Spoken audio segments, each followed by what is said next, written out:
കേരളത്തിന്റെ കപ്പിത്താന് 80.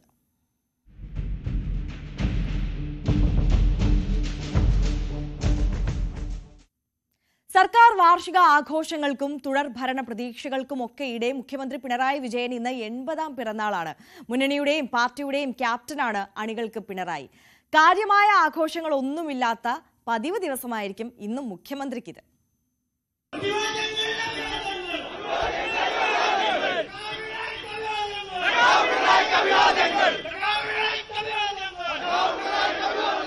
കാർക്കശ്യമുള്ള പാർട്ടി സെക്രട്ടറിയിൽ നിന്ന് ജനകീയനായ നേതാവിലേക്കുള്ള പരിണാമകാലമായിരുന്നു കഴിഞ്ഞ ഒരു പതിറ്റാണ്ട് പിണറായി വിജയന്.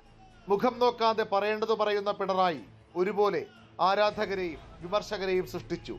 വിമർശനങ്ങൾ കാര്യമാക്കാതെ നിലപാടിൽ ഉറച്ചുനിന്ന് കയ്യടി നേടി. 2016-ൽ VS-ന്റെ പിൻഗാമിയായി മുഖ്യമന്ത്രി സ്ഥാനത്തേക്ക് മറ്റൊരു പേരില്ലായിരുന്നു CPM-ന്.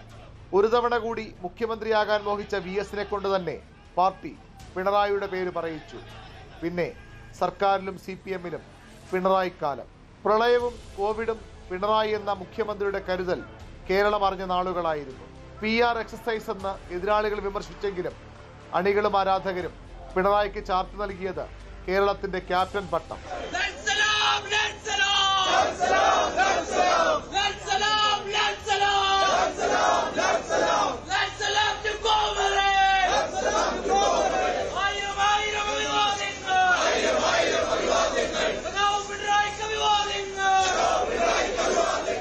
വ്യക്തിപരമായും രാഷ്ട്രീയമായും നിരവധി പരീക്ഷണങ്ങളാണ് ഈ ഘട്ടത്തിൽ പിണറായി നേരിട്ടത്.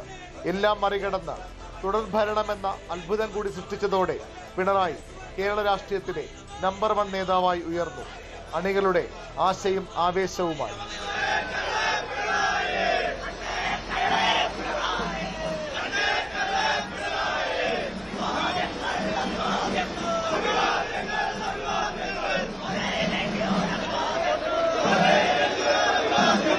GAIL pipeline, Kochi metro, water metro, Edamon Kochi power highway, വിഴിഞ്ഞം അന്താരാഷ്ട്ര തുറമുഖം, ദേശീയപാത, അസാധ്യമെന്ന് എഴുതിത്തള്ളിയ പദ്ധതികളൊന്നൊന്നായി യാഥാർത്ഥ്യമായി.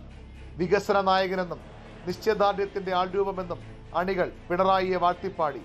പിണറായി സ്തുതികളുമായി തിരുവാതിരയും സംഘഗാനവും ഡോക്യുമെന്ററികളും നിർമ്മിക്കപ്പെട്ടു. അടുത്ത തെരഞ്ഞെടുപ്പിലും ഇടതുമുന്നണിയെയും CPM-നെയും ആര് നയിക്കുമെന്ന ചോദ്യത്തിന് ഒറ്റ ഉത്തരം മാത്രം: പിണറായി വിജയൻ. 82ാം വയസ്സിലാണ് VS അച്യുതാനന്ദൻ കേരളത്തിന്റെ മുഖ്യമന്ത്രിയായത്. അടുത്ത മെയിൽ പിണറായിക്ക് 81 തികയും. ടീം LDF-നെ ഹാട്രിക് വിജയത്തിലേക്ക് നയിക്കാൻ ക്യാപ്റ്റന് കഴിയുമോ? കഴിഞ്ഞാൽ ആർക്കും എത്തിപ്പിടിക്കാനാകാത്ത രാഷ്ട്രീയ ഉയരത്തിലാകും പിണറായി വിജയന്റെ ഇരിപ്പിടം. VV Arun, news 18, Thiruvananthapuram. മുഖ്യമന്ത്രിക്ക് ഒരിക്കൽ കൂടി ന്യൂസ് 18 കേരളത്തിന് പിറന്നാൾ ആശംസകൾ അറിയിക്കുകയാണ്.